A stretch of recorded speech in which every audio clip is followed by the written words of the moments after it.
Hi friends, welcome back to our YouTube channel home food కి స్వాగతం. ఈరోజు మన రెసిపీ వచ్చేసి గోధుమ పిండితో చపాతీ చేయబోతున్నాం. దీంట్లో చిలకడ దుంప కలుపుతున్నాం. చిలకడ దుంప చపాతీ. ఇప్పుడు రుచికి సరిపడా కొంచెం ఉప్పు వేసుకుందాం. ఉప్పు కొంచెం బాగా దీంట్లో కలిసిపోయేలాగా కలుపుదాం. నేను ఇవి ఉడికించి పెట్టుకున్నానండి. ఒక 6 విజిల్స్ వచ్చేదాకా ఉడికించుకోవాలి. ఇవన్నీ ఇప్పుడు దీంట్లో వేసి కలిపేద్దాం.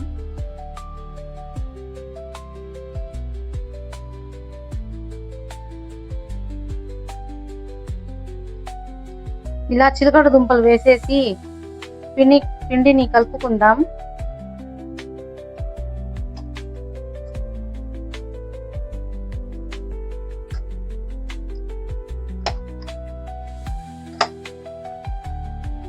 చిలకడ దుంప చపాతీ చాలా బాగుండిద్దండి.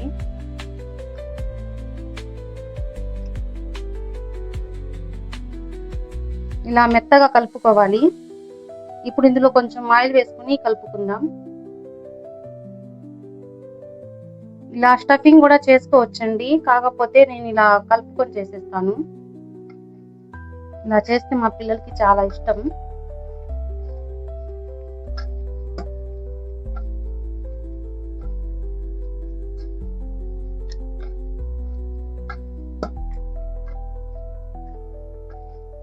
ఇలా కలుపుకొని ఒక 2 నిమిషాలు అలా పక్కన పెట్టేస్తే పిండి బాగా మెత్తబడిపోయిద్ది. టేస్ట్ చాలా బాగుండిద్దండి.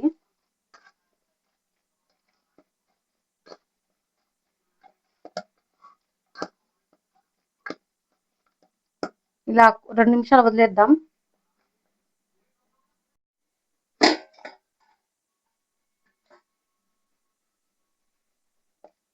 చూసారా ఫ్రెండ్స్, మెత్తగా అయిపోయింది. ఇప్పుడు వీటిని చిన్న చిన్న ఉండలుగా చేసి పక్కన పెట్టుకుందాం.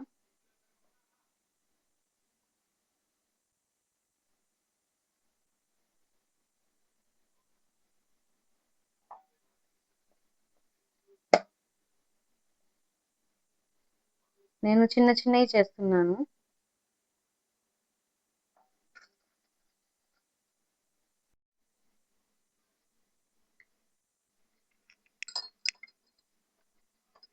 ఇలా చపాతీల్ని చేసుకుందాం.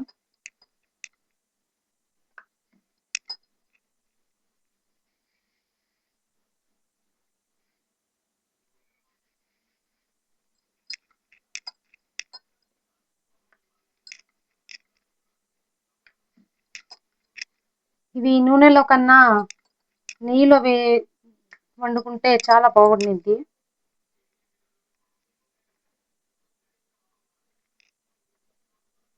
ఇలాగే ఇంకో చపాతీ ఒత్తుకుందాం.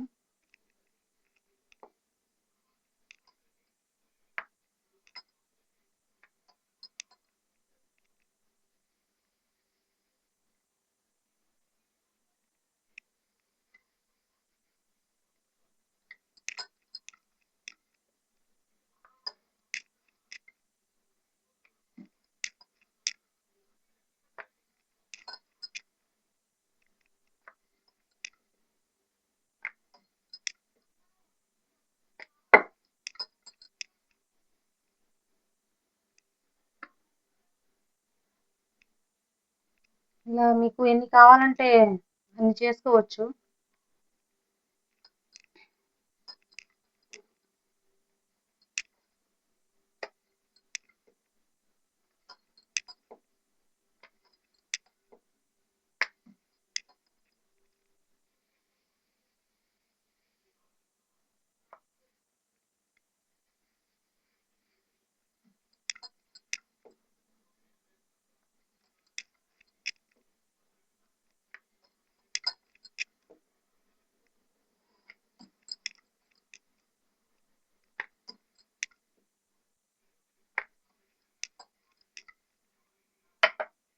అయిపోయింది.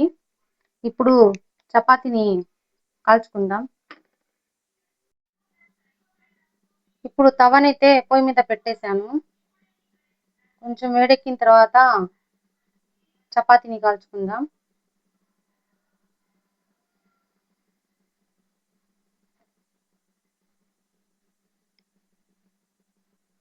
తవా వేడెక్కిపోయింది. చపాతీని కాల్చుకుందాం ఇప్పుడు.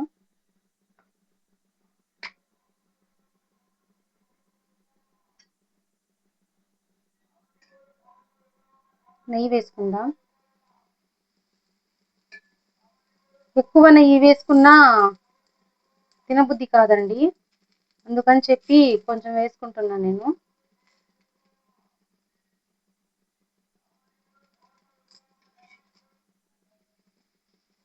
రెండు పక్కల బాగా కాలనివ్వాలి.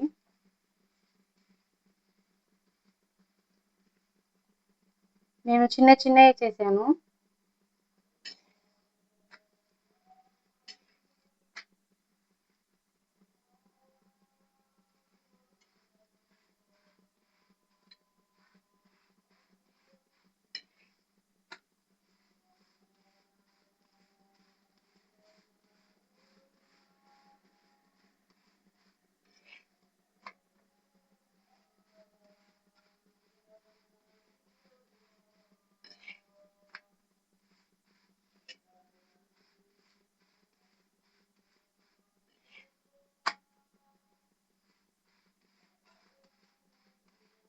చపాతీ మరీ కాలిపోతే చేదుగా వచ్చింది.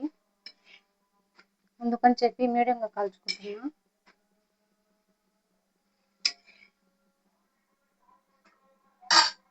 ఇప్పుడు ఇంకో చపాతీ వేసుకుందాం.